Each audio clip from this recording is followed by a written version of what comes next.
welcome to the Truth Will Overcome Tyranny podcast. My name's David Lopez. And I'm Bazra. And this is our first podcast. We're doing this for the first time, and we're gonna basically keep it pretty open and just have a bit of an open discussion between myself and Bazra about issues going on in the world, and just give you our perspective. You can do with it what you will, and hope you enjoy it. But and I might add that at some time in the near future we do expect to be going live on Blog Talk Radio. Yeah, that's really exciting. So jumping straight into the deep end, and wish us luck, because I think between myself and Bazra, we're certainly on a similar wavelength, and we both believe in the cause of freedom, I think, and want to share that perspective with as many people as possible, in the hopes that we we get as many other perspectives as possible too. Well, that's correct, and bring information together, useful information, actionable information that people can hopefully live more free, and be aware of what's going on out there. It's pretty serious stuff at the moment. Very interesting times we live in. And very scary, and a lot of people are repelled by the scariness. So, we're going to probably get into some pretty scary stuff. But I think that the answer is more freedom, and just tends to be a good solution to most problems. So anyway, Truth Will Overcome Tyranny, TWOT for short, a bit of a gag, but basically we really believe that truth can overcome tyranny. Just knowledge, it really is powerful stuff, and identifying the bullshit out there, if I might say that, can really change the game for the people that control things. It's very hard because they run so many con games, don't they, Baz? The people that run things, the people, the controllers, the tax farmers, and the people who control them really can't stand when their con game is exposed. No, they're like cockroaches. Exactly, yeah. Sunshine on cockroaches, they'll flee from it. They can't stand the sunlight. And that's just very much like what they are, or parasitical anyway. They don't do any actual work, and they use everyone and everyone else's work to enrich themselves and to gorge themselves. Yeah, and I think one of the most dangerous things that any control freak can have is control of the money.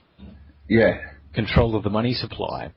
And, I'm not just talking about, I want to get something clear that rich, the rich is not adequate to describe, the so-called the enemy of, the very, the malicious people that, start wars,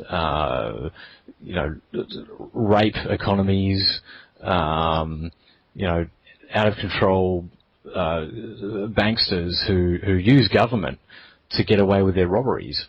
And the eugenics programs. Yeah, well, that's that too, and they want a strong government because it's their tool, basically to inflict their scams on us. It's the cover of legitimacy. Exactly, and without it, in my opinion, they simply wouldn't be as powerful as they are. They don't have those cardboard cut-ups in front of them, or else other people would get to them. Well, yeah, and then, you see this police state build up on the so-called, as in reaction to this so-called war on terror, this terror hysteria, and I just see it as the elites building up a buffer between the people and themselves, just to protect their ill-gotten gains, because people are, gonna have to come around to the fact that they've been absolutely robbed with this whole derivatives thing, the bailouts, bail-ins, the bail-ins, the Cyprus deal that is basically infecting the rest of all the other governments are signing on to. Basically, it's a very similar doctrine, the Cyprus doctrine, I guess I'll call it, where they hold depositors' money to ransom, until they figure out who, how they're going to pay their debts. And that's supposed to save the taxpayers from having to bail them out. We'll put it on the depositors. When I guess the answer to that, I don't think people should really keep money in the bank, but it's just an example of how this power works, this malicious, this malignant, bank power has the world captive and governments captive, and that's what I mean by the rich. I'm not going to say the rich. I'll say the super elite, I guess. Super rich in that, yeah. Yeah, the banksters and their enablers, and the culture around that. It's not the Bohemian Grove types. Yeah, exactly. They burgers, and that's what I mean by they're all in it together sort of thing. I had a little conversation thing there on Facebook this morning that the imminent boot of Tony Abbott approaching the ballot box, and some people invoking the Jesuit ogre, and I just said, well, it's only going to be a handball from the Fabians, really, because they're all in it together. Yeah, and okay, there's some rivalry. There's genuine rivalry between two main uber elite factions, I suppose, and one of them is the Rhodes guys, the CFRs, well, they're all in the CFR. The CFR kind of unites them in under an agenda. It's like who gets to control that agenda. It's either the Rhodesians, which is like the I guess you characterize it as some sort of right wing, and then you've got the Leninists, on the other side. They're kind of battling over who gets to control this system that's being sort of built around us. But they're still got the same agenda, man. Same result. Yes. So, yeah, I'd say Labor and Liberal are, do fit into that paradigm of, who gets to control the fucking the farm. Yeah, so to speak. But yeah, I don't see any real difference between them. It's more of a matter of style. Well, that's why they can't have argument or debate, for want of a more accurate word, publicly or otherwise, about issues of substance or issues in general. It's got to be name calling and personality divisions and those sort of generalisations, because to focus on what they intend doing to us, not for us. Focus on what they want to do to us would show them both up as tyrannical and not interested in anything other than continuing that tyranny. Yeah, and look, when with the two-party political system around the world, it's pretty similar, and it's really there's really no real choice there, and it's not. What isn't important is what they disagree on. What isn't more important is what they do agree on, and they don't talk about really what they agree on. And what they agree on is ruling the shit out of the population, and giving themselves more privileges and power over the general population. They're both pretty tough as far as you're really screwed either way. I don't see, you're going to vote yourself free. I don't see it happening. No, me neither. And that's what I must see about getting my name scrubbed off the voting list, because I'm sick of being forced into these situations where I've got to make a choice between a shit sandwich and a crap roll. Pretty much, and I want to eat and just lose my appetite immediately as the menu is put before me. And voting's like giving them permission, it's... that's what I don't like about it. It's like, you voted for me. Exactly, or your team lost, sucked in, that's what happens to you. So... and everyone's defensively voting these days. Like everyone I talk to, I don't know any. Well, yeah, there's some hardcore. I'll always vote Labor no matter what, or Liberal, on the other side, and they're just cheerleaders. But most people I talk to who are honest with themselves are voting defensively. They're trying to vote for the lesser of two evils. They want to get screwed the least. How do I configure my voting pattern to support getting screwed less? And that's a minefield in itself. Like and it's a pointless game.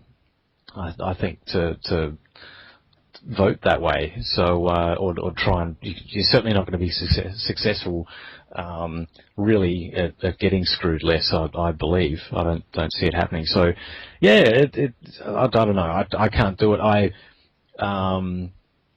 Last time I voted was 2001. The referendum, I think, and the national election. Haven't voted in pretty much anything else, and yeah, I don't see it like making a difference. How pushing a button, and I've gotten into arguments about voting, being told that you're throwing away your right, and you're pretty much, I don't know, supporting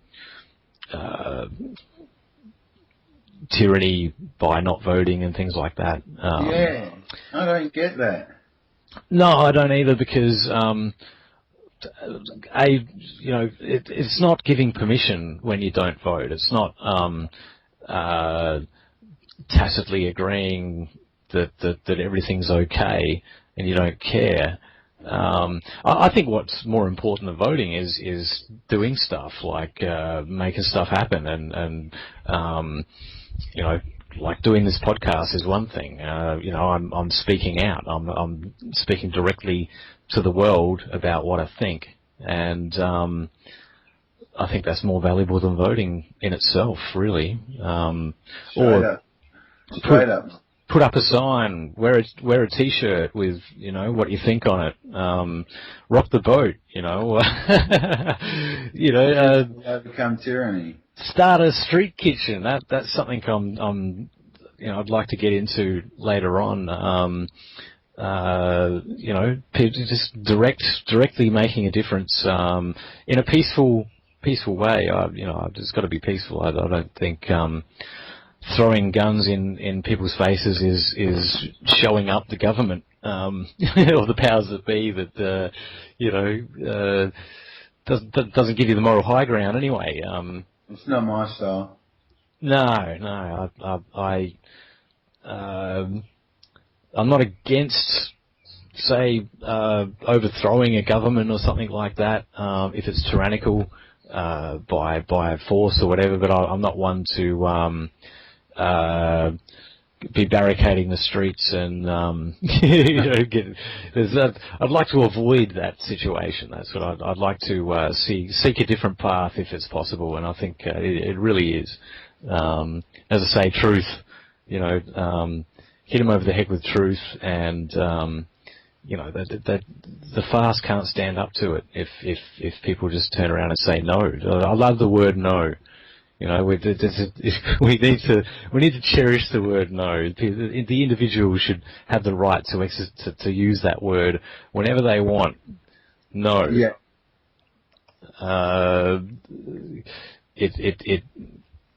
What about raising kids and things like that? I don't want to get into talking about raising kids, but there should be a line where people aren't.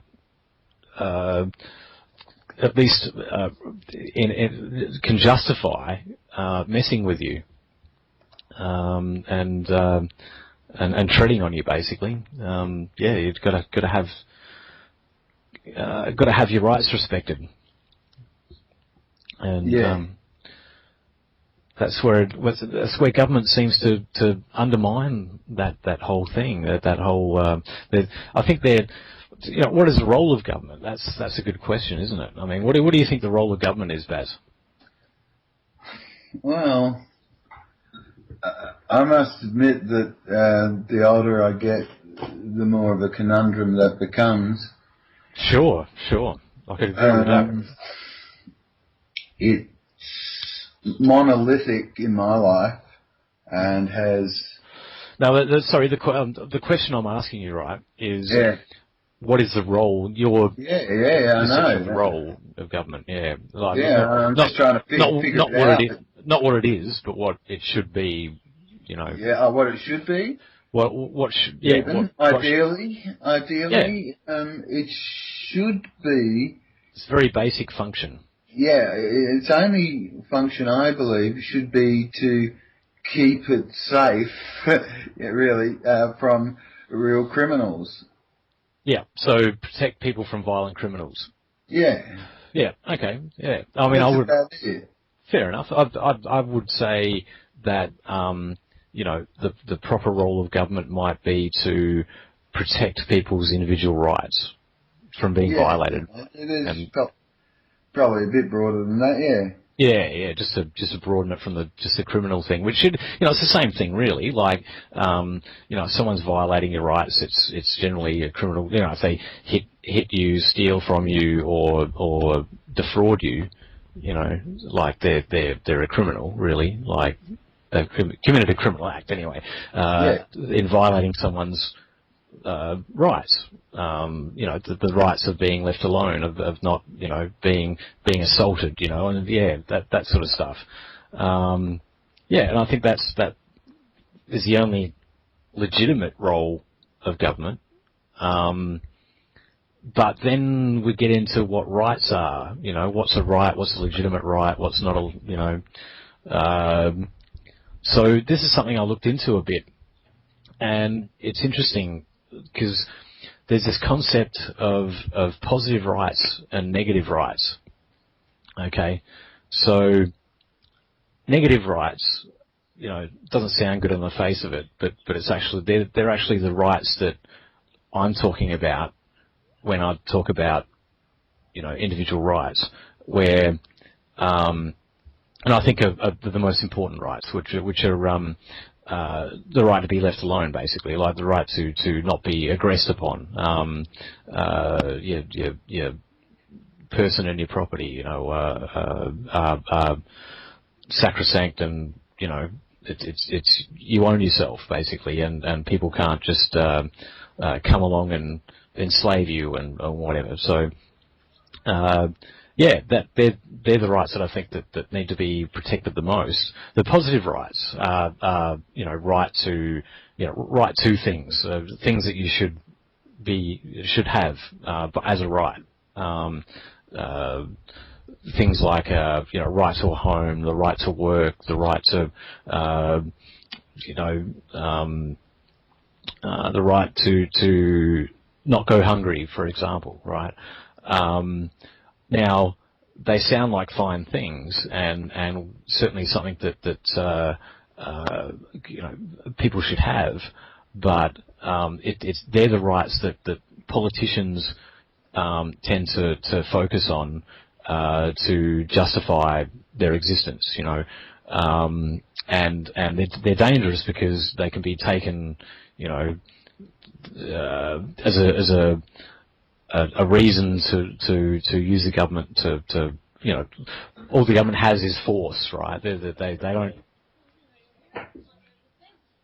Hey, oh, g'day. Oh. I just had a flatmate come home. So, what was I saying? Positive rights. So this is controversial. This is controversial because, it seems reasonable that people should have the right to a standard of living and things like that. Treat themselves with something that works that they can grow in their backyard. Well, this is the thing. Look, those rights that the government take responsibility for these days. Impinging on. Yeah, well, that's right. They're an entity of force. They're the monopoly on force. So when you say I have a right to a house, well, and I'm not willing to sort of do anything to get that house, like I'm not going to participate in the market and buy a house or rent a house or whatever, and I expect that one is provided, then the government has to go off and take money from other people, by force to fund it, and it also kind of, messes with everything else. So, I mean, I'm getting into starting to get into a minefield there, but I guess what I'm saying is that the really important rights are the right to not be aggressed upon, and politicians don't want to, that's like a holding up a cross to a vampire, they hate that because it limits their power over the individual. Mm-hmm. And it seems to be a big craze now, especially since 9/11, to throw all that leave me alone, rights away and replace them with this whole security paradigm. Everyone must be safe, and we must intervene to protect them from themselves and everything else. And to do that, well, we've got to treat you all like cattle, and yeah, and suspect you of crimes without any evidence, and assume that the general public are potential, criminals, terrorists, whatever. That's a real shift from, well, you've got people coming back from Iraq War and Afghanistan and all of that, committing all kinds of, terrible acts of violence, and then coming home and joining the police force, which is like getting very militarized. Has your hometown bought a tank yet, Baz? No, not yet. I'm sure they're aiming at it, though. Yeah, well, I think Adelaide's got one. I'm pretty sure Melbourne has, although it's been pretty quiet. Maybe they haven't, but I'm sure Adelaide has. I just don't see Adelaide as being somewhere that needs a tank in the police department. Either, for that matter. In the police department, that is. It's or Melbourne. Well, Melbourne police force bought some Hummers apparently. Like they got some sweetheart deal from the American military. Bought at least a couple of Hummers, and there was talking about it in the news, but it was about maybe 2 years ago now. But and it was to impress, or stop street brawling. It was an anti-drunken brawling measure apparently, and that it would intimidate people into not fighting in the street. So yeah, well, it's just bullshit, you know. I never seen them though. Like they reckon they got them and they were going to use them, but they never came out. And I was thinking, you know, people brawling in the street. What's the harm going to do? Like it's not going to chase them down an alley, is it? You can squash them. You can squash them, yeah, just squash. Well, they certainly can't chase them because if they run down an alley, it's not going to fit. Yeah. Yeah, that's true. There's a lot of alleys in Melbourne. Yeah. The other thing they did in Melbourne, just while we're on the subject of, you know, Melbourne law enforcement, they had a lockout of all pubs at was it 1:30 or 2 o'clock, and if you left a club or a pub, you couldn't go back in, and that was supposedly to reduce street violence. Like, think about that for a second. What's going on there? Like that almost like sounds like a measure to create street violence. If you want. Yeah, like all the drunks out in the street for a while and make them angry. Yeah. And that's exactly what happened. And they ended up scrapping it after a few months. Like it was a complete disaster. And it seems to me. Like, let's just put the evil hat on for a second, right? And go, okay, I want more police on the streets. I want a bigger budget. I want to militarize the police. I do things like that to justify it all. You know what I mean? Like okay, well, there's more street violence. You know, so problem, reaction, solution, David. Yeah. I think that one fits into a pretty, Hegelian dialectic. Diabolical. Yeah. It's pretty. Anyway, yeah, they're the stupidity, and it's pretty easy to go, yeah, that's pretty stupid. They're idiots. They're incompetent, and that sort of thing. And but I don't know. I don't know if they are or not. They're just dumb, or and try things that the opposite happens because they're dumb. I don't think so. Like I reckon there's a bit more going on than that. Yeah, but that's just me. Well, not just you, but Well, I hope people agree with me anyway, but it does come off pretty conspiracy theorist, but yeah, it does come into it. I think that's like you were saying last night. It's the conspiracy view of history is day by day looking more and more accurate. Well, yeah, and the conspiracy view of history. Yeah, that's right. I think it's really valuable to look at history as elites colluding. And planning things to empower themselves is quite reasonable, and that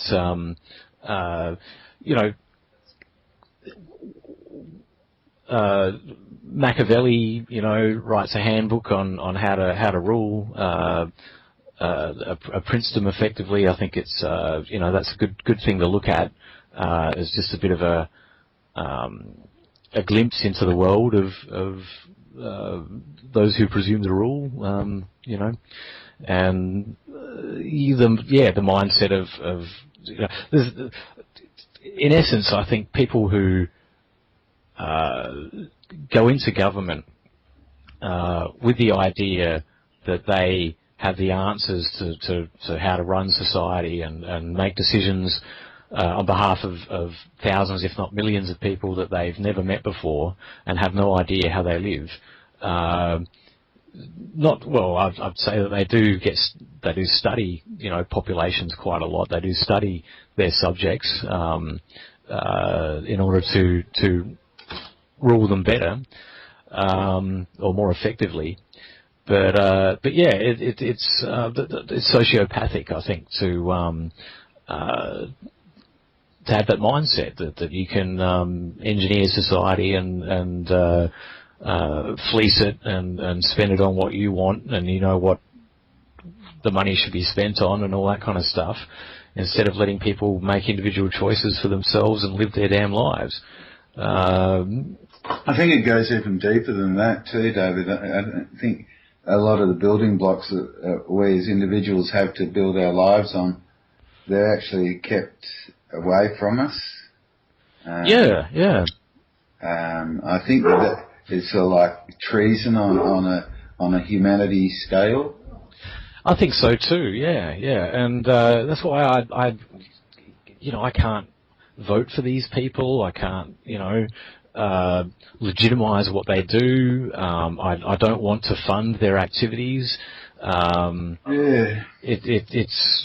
one of those things, and the less I have, It's like getting your hands dirty, isn't it? Or blood on your hands type thing. It is. Look what they're doing, man. Kill and capture in Afghanistan. Just that one sentence. Totally. I mean, what they're doing over there is trying to control an entire population by force, and integrate them into the economy, basically, the global plantation. And it's imperialism pure and simple, and we have no business. And back home, the mighty Wurlitzer spins it as somehow they're trying to protect them or something. Yeah, I'm really a big, I hate interventionism, this whole idea of using the force of arms to terraform a country, not the population and impose your own terror both ways there. Yeah, well, that's right. These are just countries that won't don't have a Rothschild central bank, basically. You get right down to it. They're not integrated into the plantation, and they need to be brought into that. That's the whole thing, and get at their resources, and there's all those economically parasitical motivations there. With isn't there something like $1 trillion worth of lithium there or something like that, and there's a whole lot of goodies in Afghanistan. Just one of those. It's one of those cases of how did your goodies get under your country? How did our goodies get under your country? That's exactly right. It's terribly inconvenient that they ended up there.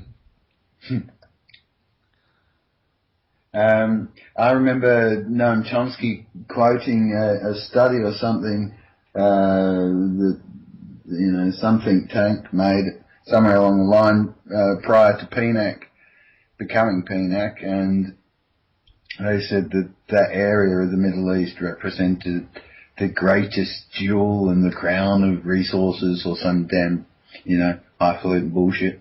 Afghanistan, eh?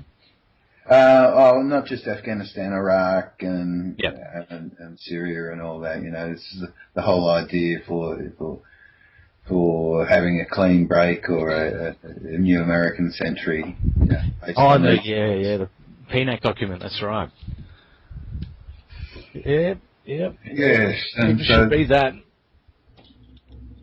Oh yeah, they had plans for this so long ago. Anything that's happening politically is decided long before it happens. Yeah, that's true, and that's right. They plan these things well in advance. The PNAC document kind of shows that. It's just glaring. Right down to their required Pearl Harbor event and all the rest. Yeah. Yeah, it's definitely a good one to read. I put it down a while ago, but I was reading Carol Quigley's Tragedy and Hope. And that's a really good read. Just for the listeners as well, we've got a website, truthwillovercometyranny.com, and there we have some content, you can actually, we've got a reading list where we've got some links to some books on Amazon, and Tragedy and Hope's there, so you know, click through and we get a commission if you click through on that. But yeah, good so far. It was really interesting. It talks about other empires and the cycle of empires. You know, how they and how the West, you know, rose in power and prosperity and everything, and freedom to an extent, due to a series of demographic changes and things like that, and gets into all those things. But yeah, it really talks about the dynamic of empires and how they sort of how they're born, you know, how they expand and then they decline. This is the first chapters of the book, and I found it really useful. It kind of it was interesting because it sort of confirmed some things that I believed about the cycle of empires and things like that, and in studying history. And yeah, so are you familiar with you know, the concept of the cycle of empires and sort of how they come about? And yeah, Edward Palumbo, my friend in America, used to have a rare bookstore, or a used bookstore or something there in America, and he sent me a book about the beginnings about civilizations and how they perished. Basically, I must track that down. I'm recording. Hey? So just let someone know I was recording. Yeah. All right. Yeah, cool. Yeah, I think Chris has got this book, but yeah, I do know a little about it. Yes, they've come and gone, and they've always had the priestly type to direct that coming and the going. Yeah, it builds up around. Well, what's interesting is, like, usually empires come about because of prosperity. You know, yeah, trade and you know, an increase in prosperity through sort of a semblance of a free market. But then, you know, they've got a government, and it basically gets really big, you know, parallel to that prosperity. You know what I mean? Because they get a cut of everything. Yeah, and then they send out satellites. Yeah, and then they basically, and this is real, you know, I'm being really simple. I'm not, you know, really covering every dimension of you know, the imperial cycles or whatever. But it's just an aspect of it. Yeah, so they feed off of that and it gets really big. Look at America, like the US, biggest government in the world ever. And you know, the most dangerous, it's just massive, and you know, that's been a result of the relative prosperity of America, due to their, you know, the freedom they had. So it's ironic because while you have a state, it appears to me, it is in danger of you know, growing in comparison to how you know, while people are free, and then it just gets to a point, there's a tipping point where it just gets so powerful, and it's just, you know, it turns on its population, and yeah, it just becomes sort of like Frankenstein's monster. Yeah, and because, you know, it usually turns into a welfare state as well, and then you have you know, stuff that goes on in financing. It's just hideous, this welfare state. I swear. I mean, outwardly, because I've been on the benefits, so-called benefits, so fucking long, then I should be, and am, by those that work within the industry, classified as a beneficiary. Yep. However, as I've put forward in my proposed book called Surviving Australian Welfare, welfare's not actually done for the poor people, it's done to them, because it just keeps them in a herded mentality and a structured space between a rock and a hard place. I'll get real with you on this one. I think it's simply there to stop people from revolting. Well, that's right. They're like holding pens. All of these horrible things called Centrelink and so forth, these offices that you go into, and there's an immediate pall of depression the moment you step foot into them. Yeah, pretty much. It's hard to have a good time in Centrelink.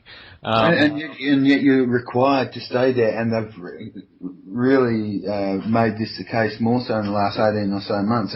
You're required to stay there for 2 and 3 hours for 5-minute interviews. Yeah, right. I mean, usually, like back in my, I remember when I was when it was called the DSS, and then it changed to Centrelink. But they'd keep you. You'd take a number and you'd just be there for 3 hours or something, and even when the you're still there in the corner. Yeah, they just leave you there for half the day until you can put your form in or do whatever you got to do. They used to do all kinds of send me on fool's errands as well. I'll go for this job. Hang on, and I went for that job, and they said that there hasn't been a job there for a month. Yeah. I'd be chasing paper for them, getting different people to sign things, so they'd pay me, but then I'd find I got paid anyway, and I didn't even have to do all that stuff, it's just crazy shit. But, look, I think the welfare system, while I understand the idea and the compassionate argument for it and that sort of thing, I think it's really damaging. And I've experienced it firsthand. I've done quite a long time on welfare. Thankfully, I'm not anymore, and I haven't for many years. But I really at some stage just had to. Just went, if I don't want to interact with the government anymore. I just don't want to have, just got to find a way to to make money and not be dependent on them at all. And it's pretty tough because it does your self-esteem really takes a massive steamrolling basically. Flattened out pretty well. How does self-worth get any sort of promotion in your life when your worth is supposed to be measured by your work and you can't get work? That's right, and not many opportunities for you want to start a business, man. Like that is so difficult. There's so much red tape. There's the whole tax thing, and small businesses are so important because that's the thing. Like when they are in a growing economy, but not in a crumbling one. Well, they're the first to go. They're the most vulnerable, so they just are easy to crush under a. This is the thing, Regulations, mate. Regulations. Well, yeah, regulations and taxation and the finance system. The finance system. You're hardly on a level playing field when banks can create money out of thin air and then lend it at interest. I mean, I don't see how anyone at the bottom. Can I go out the back and print myself some money? Well, no, and this is the clincher. Like, it's guaranteed to shrink economies on the downswing because. The interest isn't created. The interest doesn't exist. All new money is debt, and the interest is not created. So it has to be sucked out of somewhere. So that's where small businesses come in. They tend to someone has to lose in that system. So that's I think an important thing to understand because that's where you get this concept of the win-lose economy. You know, like I make money. I can only make money through making other people lose money. And in finance, that's very true because you know, of what I explained before. New money is debt.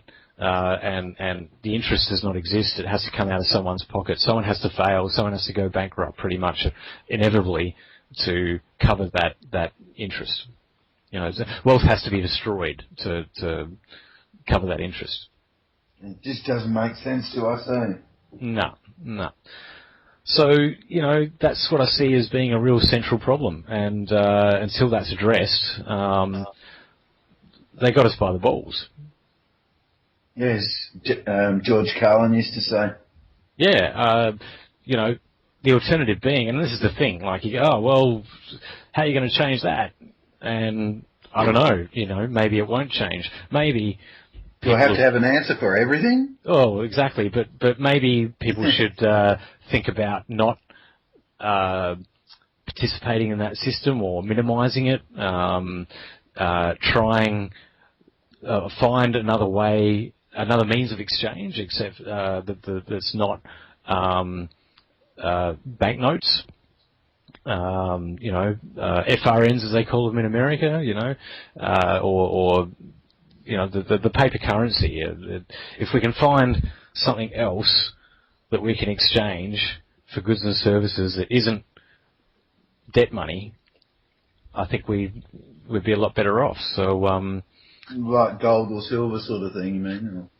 Yeah, maybe gold and silver. Gold and silver is a commodity. It used to be the money for 5,000 years or something like that.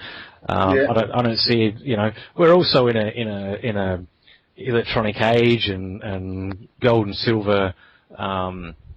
But still, you know, it can still be facilitated. Like, I think the banks have a role in society, but what they have at the moment is a you know, an unwarranted privilege. You know, so they're like magicians. They should be dealing in real money. But yeah, maybe gold and silver. Then there's Bitcoin, but the government's trying to clamp down on that. Already, yeah. Yeah, I mean, I don't know how successful they'll be, because they took down some exchanges. They shut them down in America. But that doesn't shut down Bitcoin. Like, that's just you know, someone running a business that offers exchange rates for Bitcoins. You know, so that doesn't sort of I guess. Yeah, Bitcoin's really interesting. I don't know how much people know about it, but yeah, it's worth checking out. It's a decentralized cryptographic currency. Yeah, but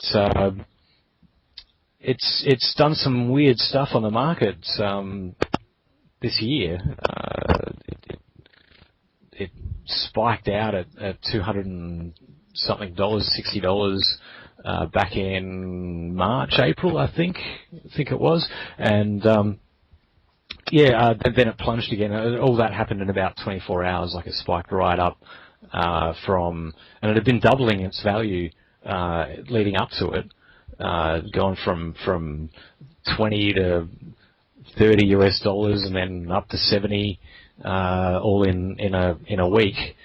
And then, yeah, so that was pretty crazy. But it did sort of settle its price at around 120 something dollars last time I looked, American dollars. The last time I looked, which was quite a while ago, actually, like weeks ago. And it's stayed there. But yeah, so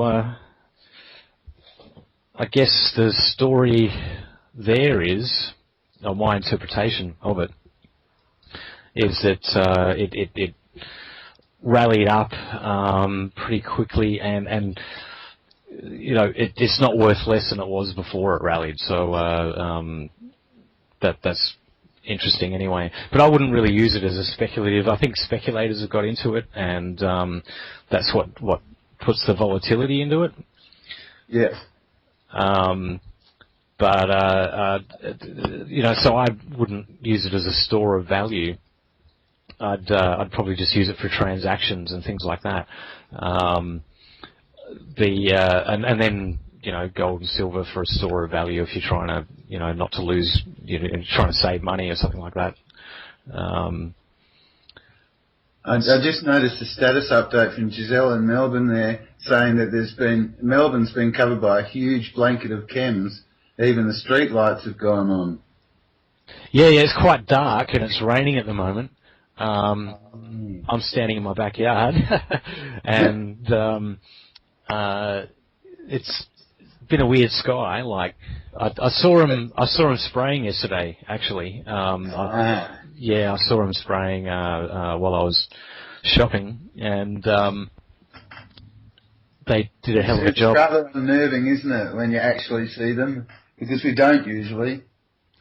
Yeah, and the clouds are weird. They're all kind of little. There's a big white sheen above, and then there's little dark clouds, all speckled like all individual little ones. In a sort of symmetrical pattern. Sort of. Well, yesterday there was like banks of straight lines, clouds. It's very heavy then, yeah. They were banking up, and they were parallel to each other, and looking very suspicious. Anyway, I wasn't quite sure. Yeah, well, there's your rain today. Anyway, that's where that's come from. Yeah. So it's it's a bit cold too, and dark. Yeah, it's really cold here today. Been cold all day. Yeah, right. And we've got quite a lot of chems as well. I should probably put some pics up. Yeah. The thing is, what are you? I guess staying indoors is a recommendation or something. I don't know. Well, it is basically. What can you do about it? Is that what you're saying? I don't think you can really do anything. You just try and live as healthily as you can, as long as you can, to mitigate against it as best as you can. Really, that's pretty good advice. Yeah. There's nothing that we can really do, man. Yeah, true. Other than expose it and holding people accountable. Yeah. Yeah, when and if we can do that, because the reality of the matter is that what we're living in is seasons of treason, and the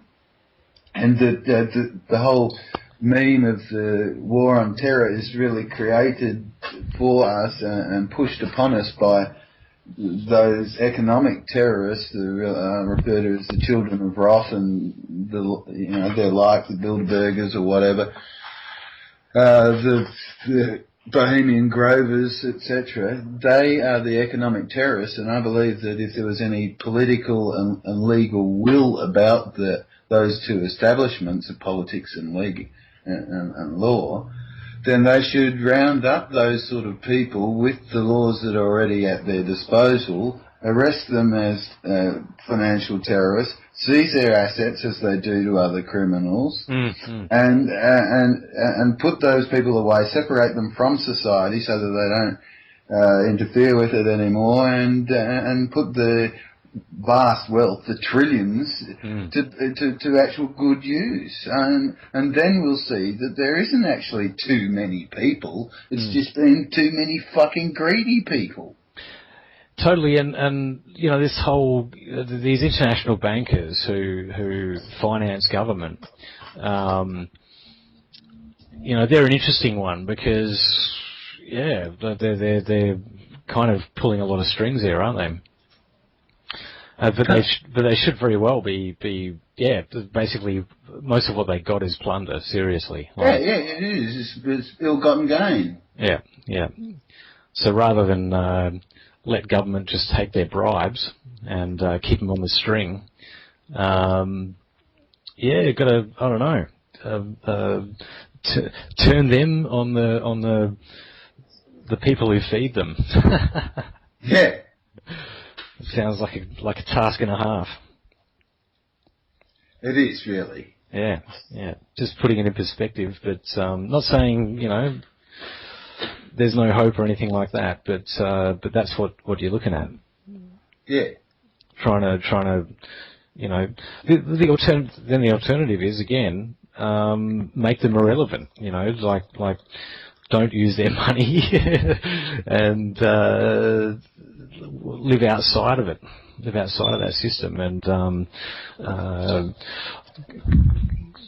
show it up as an example, and hopefully people would join it, because you'd see all kinds of prosperity and innovative ways to do things that you know, just makes the old system look like shit. Yeah. I don't know. That's one idea that I kick around. Yeah. Make them obsolete.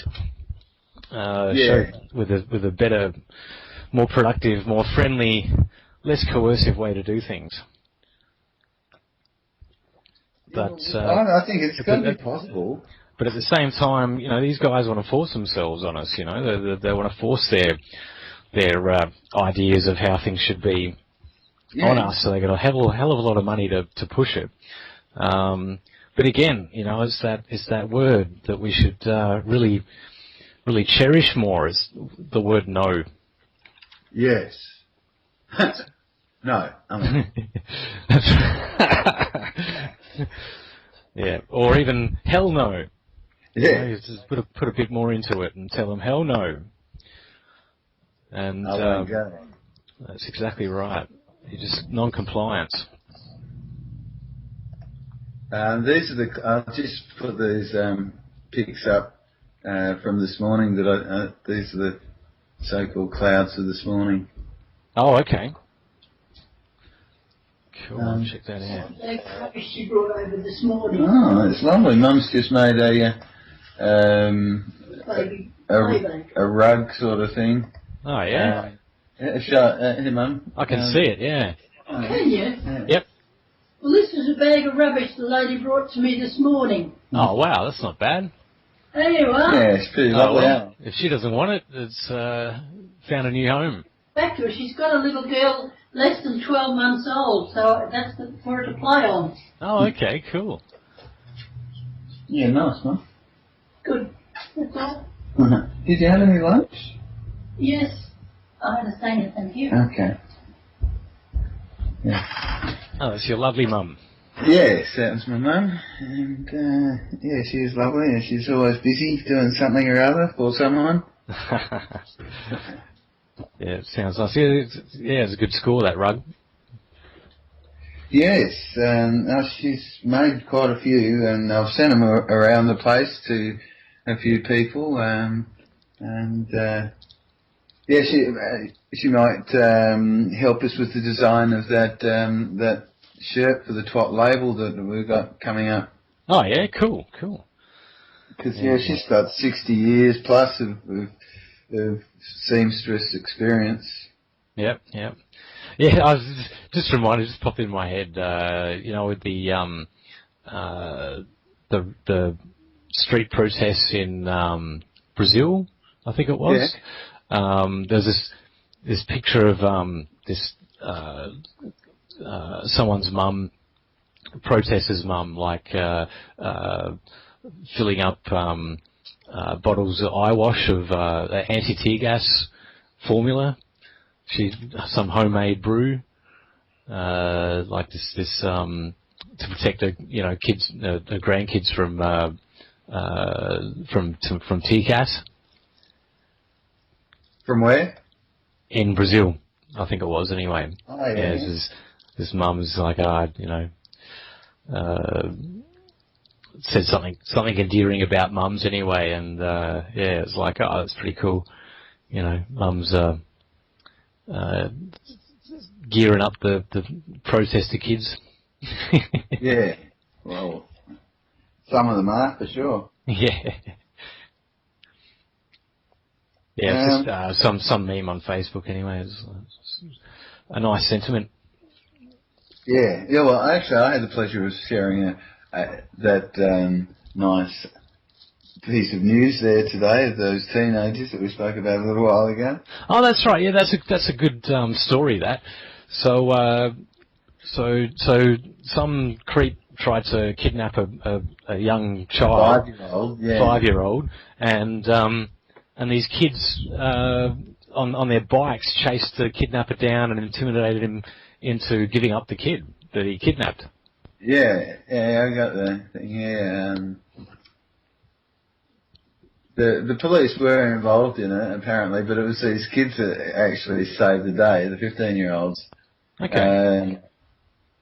2 Pennsylvania teens are being hailed as heroes after they chased down a man in a car who had snatched a 5-year-old girl from her grandmother's front yard.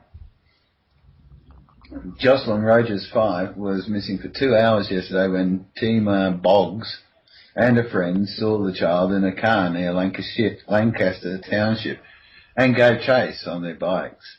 After Boggs, 15, and his friend had been tailing the vehicle for about 15 minutes, the driver let the little girl out of the car and sped off.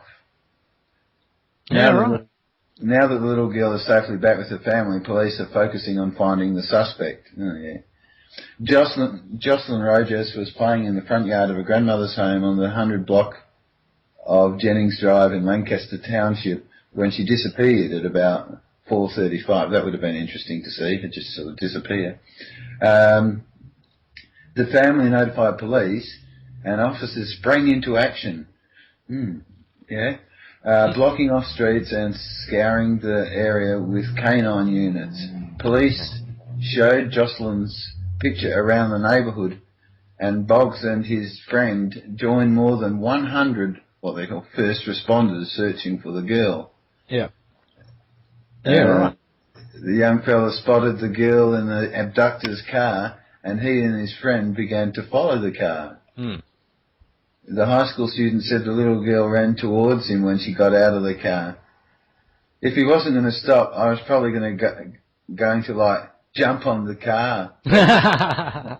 So Boggs said the suspect would turn around to see if they were still following him, and after they began to give chase. As soon as the guy started noticing that we were chasing him, he stopped at the end of the hill and let her out, and she ran to me and said that she needed a mum, he said. Boggs took the little girl to the police and they contacted the frantic mother and family. Police said the teens may have scared the abductor into giving the girl up, and their bravery is being praised by the girl's family and the police. Yeah, wow, that's a great story. So, he got scared, as kidnapper scum do, and let her out. Yeah. And it's just it's proactive, isn't it? It's not waiting for the authorities to do it. And then being helpless, yeah. Yeah, that's right. You see something bad going on, if you think you can handle the situation, I think you should be allowed to do something about it. Now, if you see something, say something. If you see something, do something. Yeah. A snitch society doesn't really cut it for me, especially when there's financial incentives involved, just casting. Yeah, I'm casting my mind to, gun snitch programs in the US and like New York and things like that, where anyone with a firearm, licensed or not, they're encouraging people and offering them $1,000 if they dob people in. $1,000, you can make a career of that. Absolutely. If I was a lazy, good for nothing who didn't care, had no empathy, I could, dob one person in a day and live pretty large. One person a week, sorry, even a month. 2 a month would probably keep the rent paid and food on the table. That's what you're incentivizing, Yeah. I couldn't even think of it, but some people are probably doing that, I'd say so, and, if whether they're licensed or not, people are just going to dob if they see a gun and they'll dob people in. Or a bomb, really, in another Well, there's that too. Yeah. Well, do you remember in Australia? I think it was in the 90s. The Dob in a Druggie campaign. Oh, they still have them, man. They have this Operation Noah shit every year. Oh, do they? It's still going. Yeah. Jesus. Yeah, man. I fucking love that shit. They called it Dob in a Druggie. Free enough range on the easy targets of smokers and people that like that substance anyway throughout the year as it is. But no, they have their open season, so to speak, when they openly encourage people to dob in anyone and everyone that's got anything to do with this vicious fucking herb, this scourge of society. Yeah, that's right. They, Dob in a Druggie. You know, I remember it on the TV and it stuff. doesn't turn out being a druggie anyway, Dave. It's always against cannabis. It's always the easiest targets of cannabis. There's never any fucking meth labs turned up. There's never any heroin. There's never any cocaine. It's just always fucking cannabis. The easy targets. Yep. Yeah, it is an easy target, and it's such a Trojan horse for because a big part of it is asset seizure. You know, like there's such a huge. Oh yeah, I've stolen my shit before because of it. And that's just a slush fund for the cops. You know, they will take people's property. You know, if they grew some plants on their property that they don't like, and take the house and say, well, it's proceeds of crime, you know, and then you've got to prove that it's not. Yeah. So there's not like they have burden of proof on them in most cases, any reasonable burden of proof that the property, you know, was paid for with drug money. You know, as if even that's, in my view, a bad thing. It shouldn't be illegal, but that's what this all leads to. So then they take the property, they auction it off, the police have more money to do what they do. So,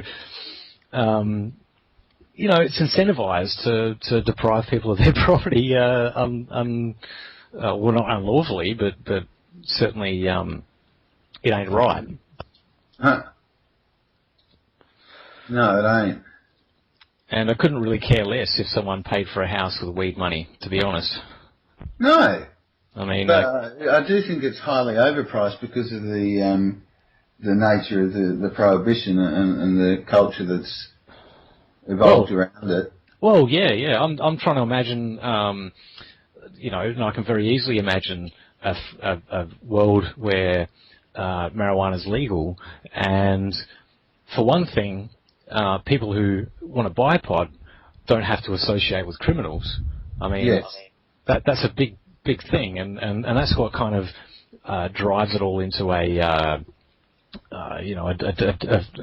darker world. You know, the illegality of it. That the people that you associate with are willfully breaking the law, and by association that makes you a criminal as well, and all of those things. So, and I assure you that most people that smoke it aren't criminals. Like, not in the sense of having any victims. Yes. And that's what I think about crime. A crime needs to have a victim. You know, if there's no discernible victim, you don't really have a crime. You've got you've just broken a law. And and it's just someone's artificial law.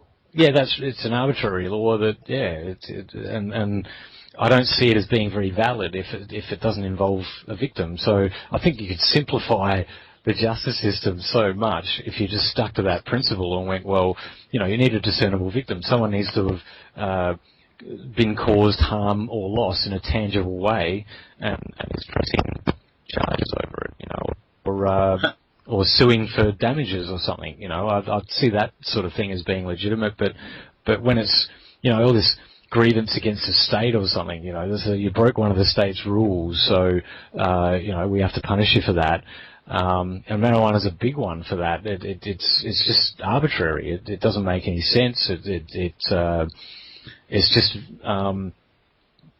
straight up oppression. No one's getting hurt in any situation involving marijuana generally. That you can go get pissed, and a lot of people when they get pissed they get into fights. get violent. They get primitive, really. People smoking marijuana, cannabis. I've got to stop saying marijuana because it's their word for it. It is, isn't it? From history. Yeah. So it's derogatory, I suppose. I don't know. It's become it's in such common use that I guess it hasn't got that evil connotation so much. But anyway, what was I saying? I was went off track there. Cannabis. Well, you're not calling it marijuana anymore, yeah? No, there's that. Yeah, that took me off track actually. That one, yeah. But anyway, it's a victimless crime that no one gets hurt. Yeah, that's right. The comparison to alcohol, basically, people that are stoned don't get in fights. They don't tend to. I don't know. I've never heard of marijuana causing any rape or anything. Yeah, exactly. Which is another reason why I call the victims easy targets. They're so peaceful, generally. Yeah. They're generally pretty peaceful, and I actually believe it improves people's cognitive, deep thinking skills. Yeah. I think, and there's some studies to show that it does improve a lot of aspects of how your brain works, and increases brain development apparently. But what's one study to another? But it sounds good to me. but in any case, it's not. It's not PCP, it's not heroin, it's not cocaine, and even still, I wouldn't make those things illegal either, because when it comes down to it, do you own your own body? I mean, can the state really tell you what you can and can't put into your body? It's not a legitimate claim, I don't think, that the state has. Yeah. It's not, but it pretends. Yeah, if you want to drink bleach, I mean, I wouldn't recommend it, but I don't think you should go to jail for doing it. Yeah, that's it. I don't think that, it's stupid. You're a fucking idiot if you drink bleach, I'll tell you that, and it's certainly going to damage your insides, instantly. Yeah. It's poisonous to do so. You might die. So please don't do it. But I don't think that the authorities need to do anything to you in response to that. No, I don't think they have the right to. No. This is the other thing, though, where the state really gets their hooks into things. When they run the public health system, when they run the hospitals and fund it, with our money.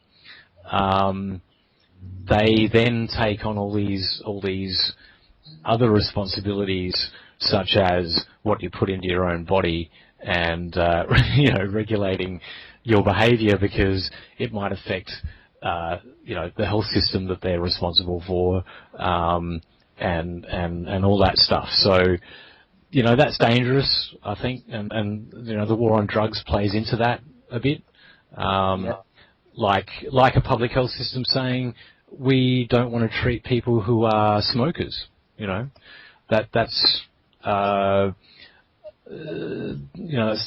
dangerous stuff. Like you're basically saying, because society is paying for this, we're not going to look after certain people because they've made certain choices, et cetera, et cetera. That's a little bit scary. I'm a smoker.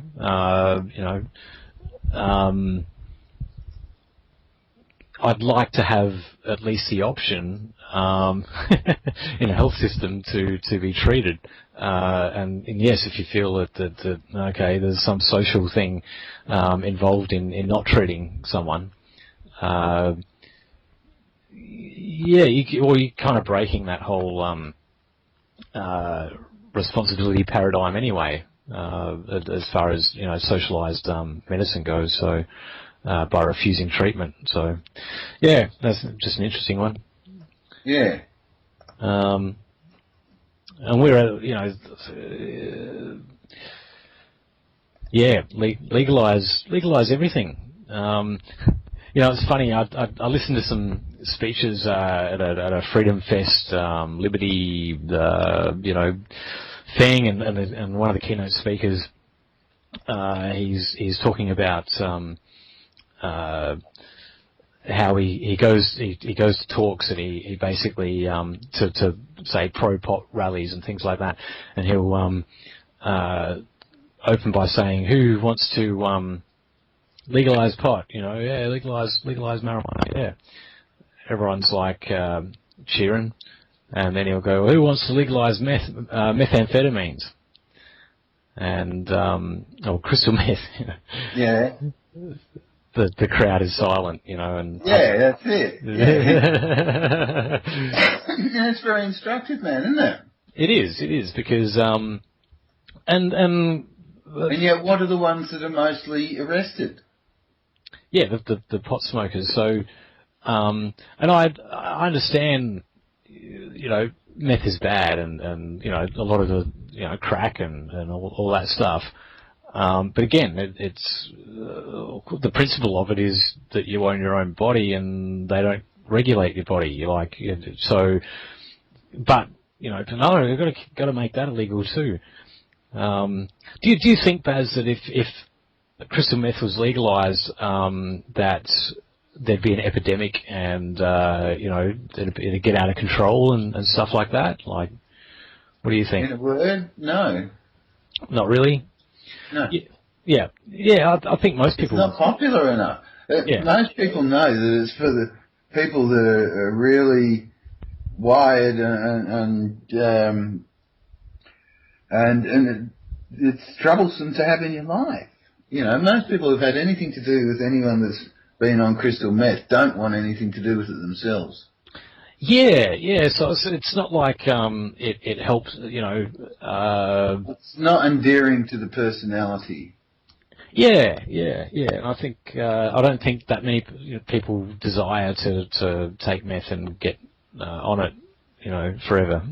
But in any case, I think the illegality of it glamorizes it anyway. Definitely makes it cool. You're doing something that's the man doesn't like. So so don't do it. That's right. And so they do it anyway because they know the man's full of shit, and they want to experiment. So they do it, possibly in an unsafe environment. This is the other thing. Like, it's really interesting. So many dimensions to the war on drugs that are so easy to attack. There's so many of them. There's the case of there's ecstasy comes out and LSD and things like that. The authorities respond by restricting access to the chemical precursors of those drugs, right? So, I don't know what the precursors exactly are. I could have a go, but I'd make a fool of myself. But, they start restricting these direct precursors, in chemistry that you need to make this stuff, to make the chemical chain or whatever of these drugs. And so they're no longer on the market. You need a license. You need to run a big industry or something, a factory to have the right to buy the stuff. So the streets. Hang on a sec, Dave. Yeah, no problem. I've got it, man.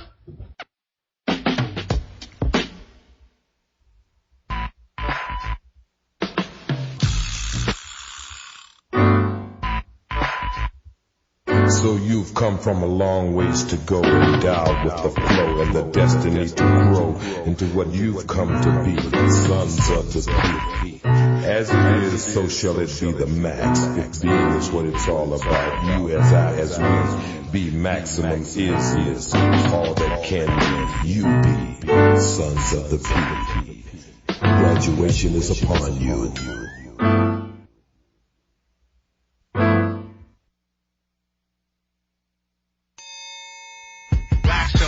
let you constantly freeing. Bathing in gentle rhythmic way. Relax your mind, let you constantly freeing. Release your mind and let your instincts flow. Release your mind and let the funk flow. Release your mind and let your instincts flow. Release your mind and let the funk flow. Release your mind and let the instincts flow. Release your mind and let the funk flow. Release your mind and let your instincts flow. Release your mind and let the funk flow.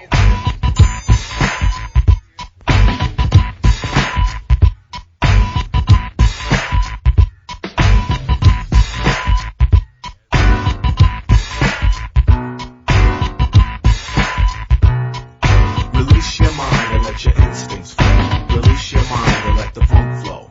Release your mind and let your instincts flow. Release your mind and let the funk flow. Release your mind and let the instincts flow. Release your mind and let the funk flow. Release your mind and let the instincts flow. Release your mind and let the funk flow. We are here to let you flow. Raise your hands and let them go. Release your mind and let your instincts flow. Release your mind and let the funk flow. So we go, portfolio, dolio, dolio, do, sons of the flow. Portfolio, dolio, dolio, do, sons of the flow. Portfolio, dolio, dolio, do, sons of the flow.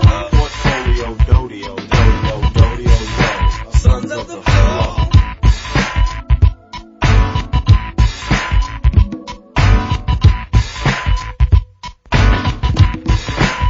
Yes, we are the sons of the prophet. Some say we're the sons of the preacher. Most of all, we need the funk. Got to have the funk. We are the sons of the peace.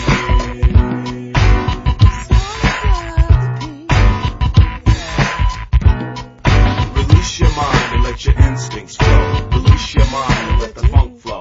So we go, portfolio, dodio, dodio, do, sons of the flow.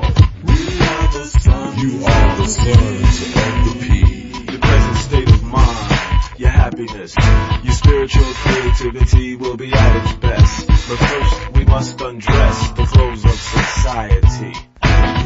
Oh yes, we must undress the clothes of society. We're pulling down the pants to your mind. This time, we'll make love to your intellect. The people in control are working very hard to keep your natural desires in check. The things we bring will scatter sunshine in those times of rain. Surrender it and have no fear, and we'll set free the pain. Take me away. Let me fly. Take me away. Just take me away. Take me away. Let me fly. Take me away. Take me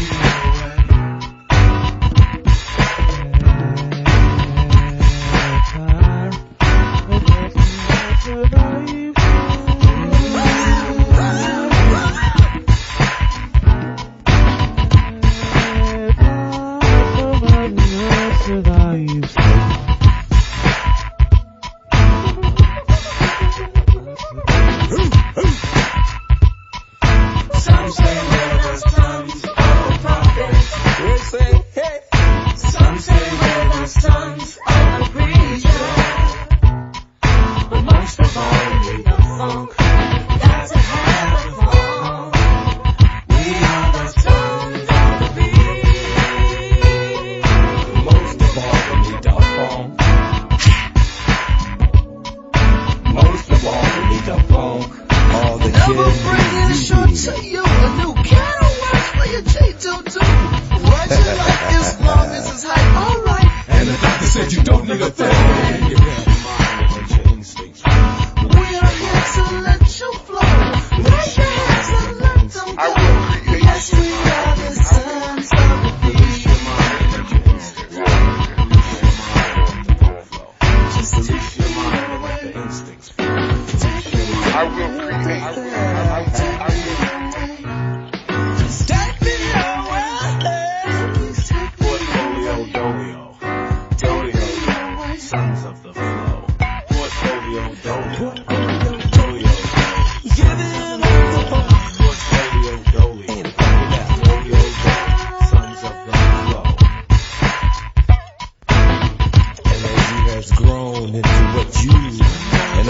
could be sons of the P.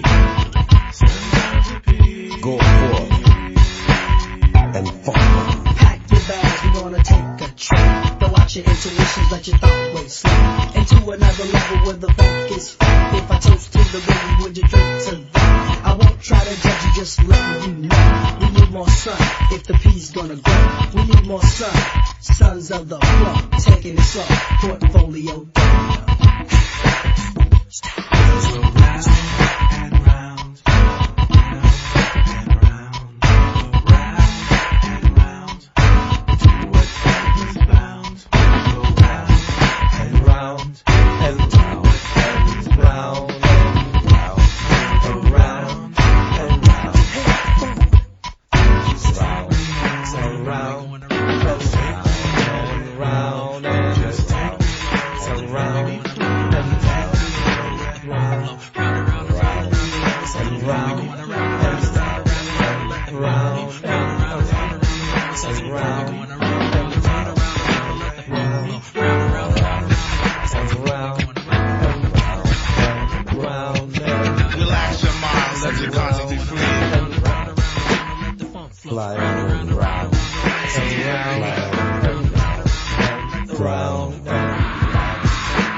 So you've come from a long way to go, endowed with the flow and the destiny to grow into what you and only you can be, sons of the P.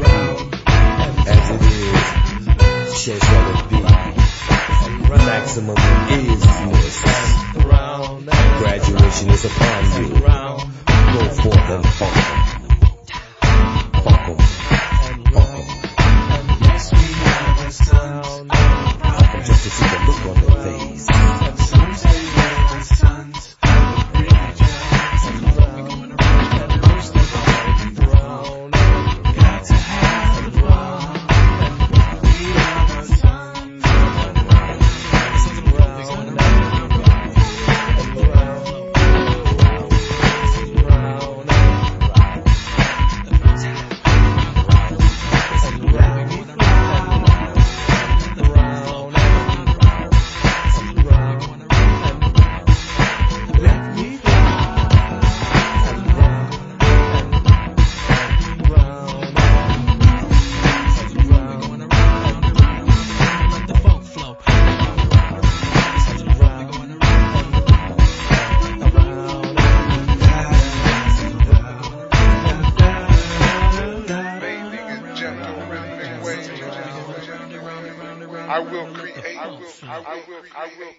That's all right.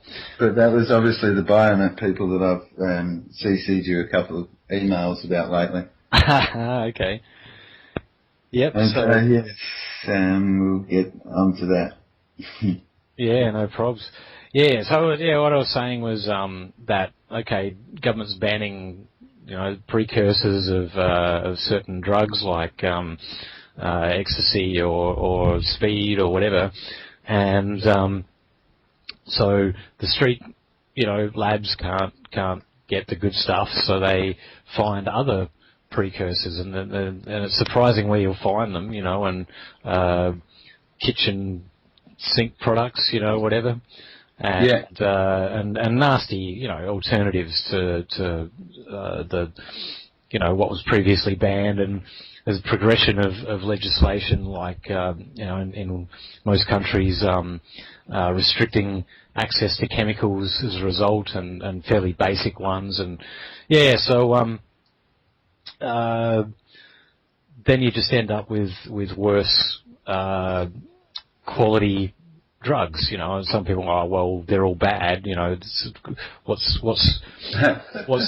quality got to do with it, but it does have a lot to do with it, and what you end up with is more problems from it, like health problems, and people having bad reactions and things like that,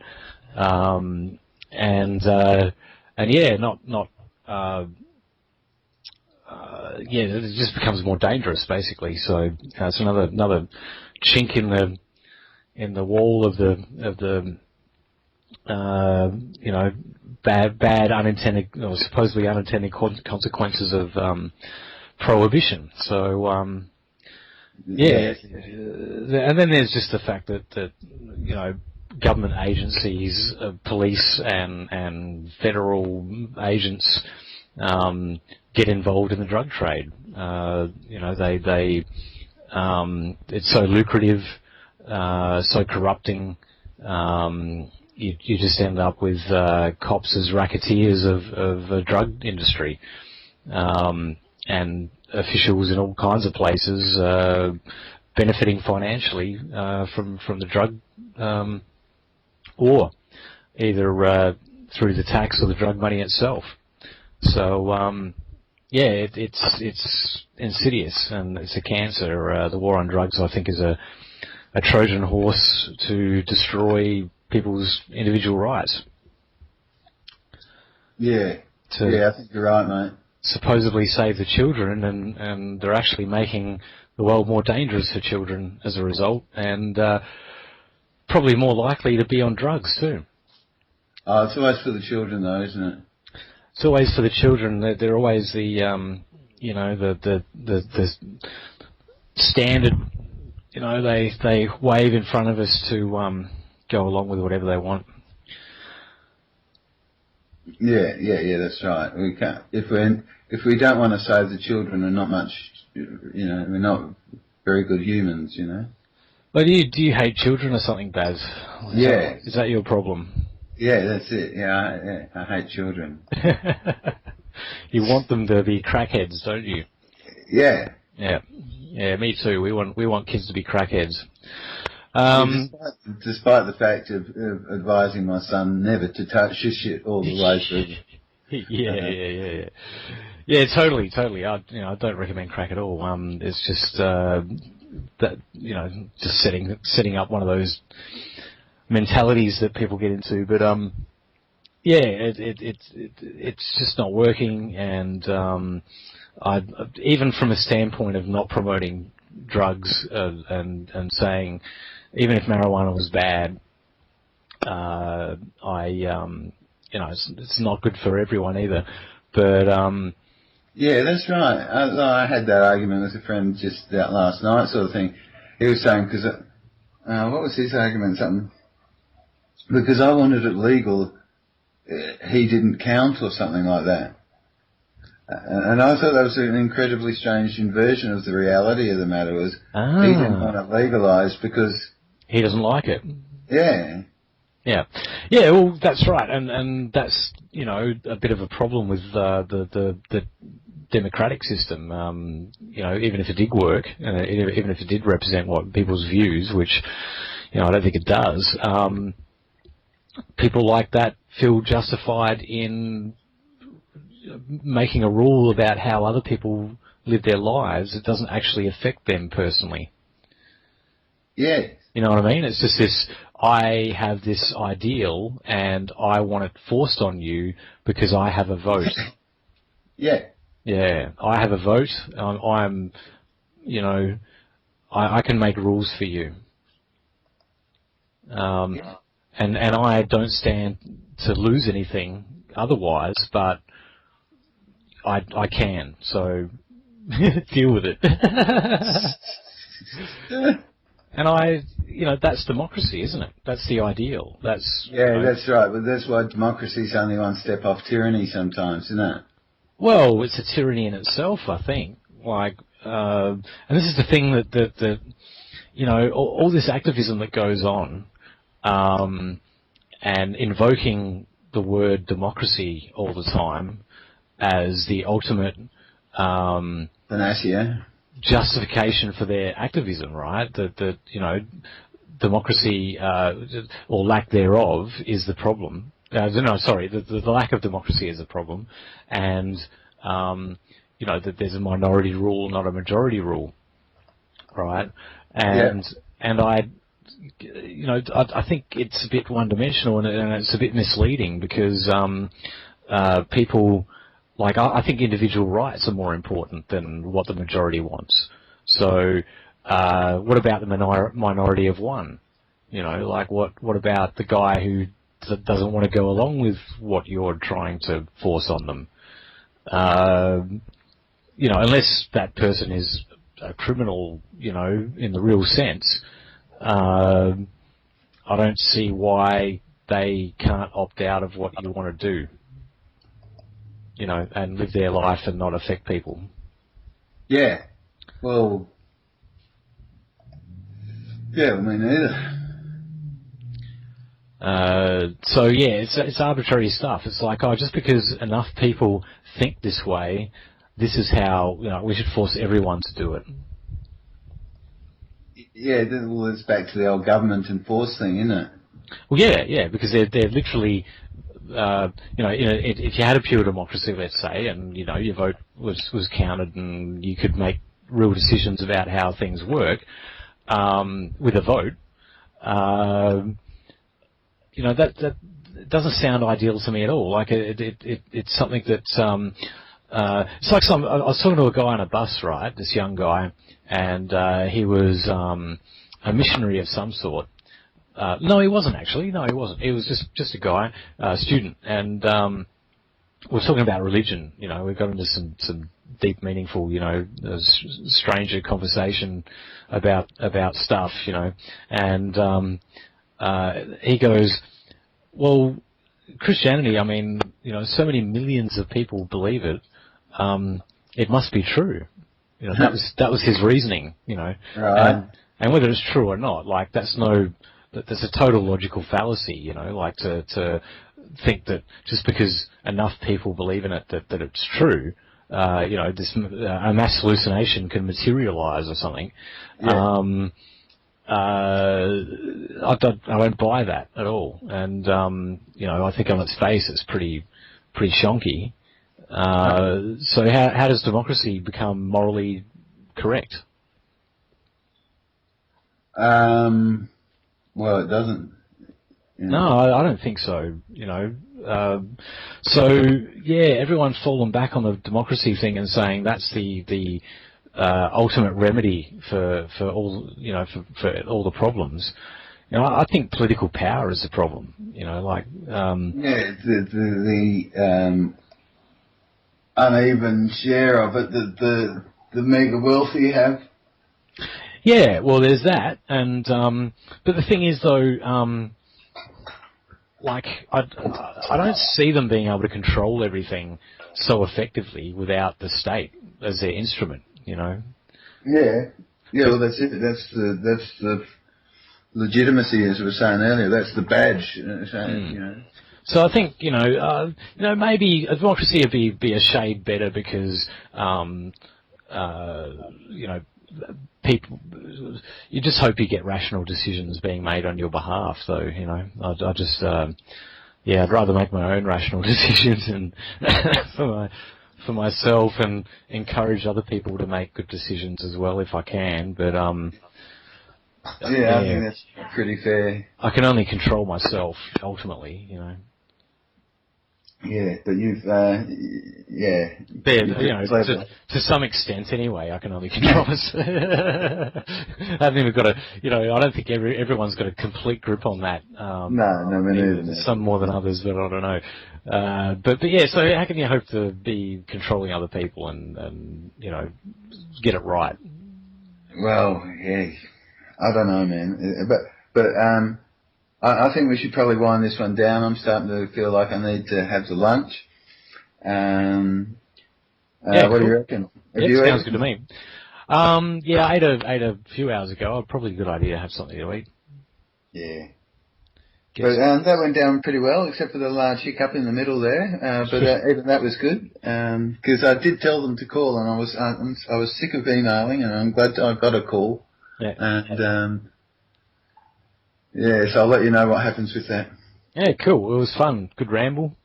Yes, I enjoyed that. So you'll be able to put that up on our site a bit later, huh? Yeah. I'll edit it a little bit and get it up there. Sweet. Cool. All right. Well, I'll talk to you again very soon.